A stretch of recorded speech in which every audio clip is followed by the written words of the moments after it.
দাঁড়িয়ে আর কতকাল এভাবে ঝুলি হাতে নিয়ে থাকতে হবে। মাঝে মাঝে মনে হয় আমার আর ভিখারির মধ্যে পার্থক্য কি আছে।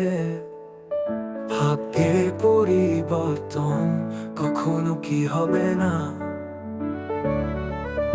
উপার্জন করবো আবার লাইনে দাঁড়িয়ে।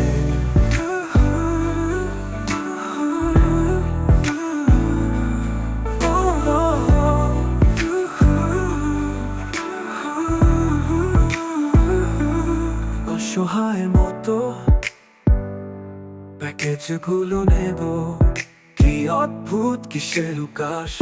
হাজার উদ্ভট চিন্তায় বিমোহিত, তখনই পেছন থেকে আওয়াজের সামনে আগান সুজ্ঞা ফিরে পাই। বুঝতে পারি কতটা অসহায়, কতটা নিরুপায় আমরা এ সুন্দর উর্বরা দেশে।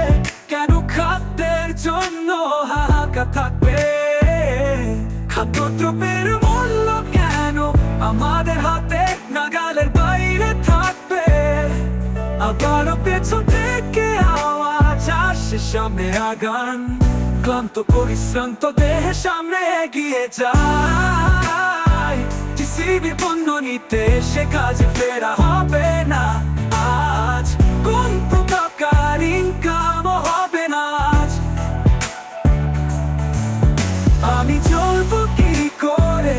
আমার পরিবার চলবে কিভাবে? আমার কাজটা থাকবে তো। পেছন থেকে আবারও আওয়াজ আসে, সামনে আগান। এভাবেই চলছে, এভাবেই চলবে, এটাই আমাদের নিয়তি।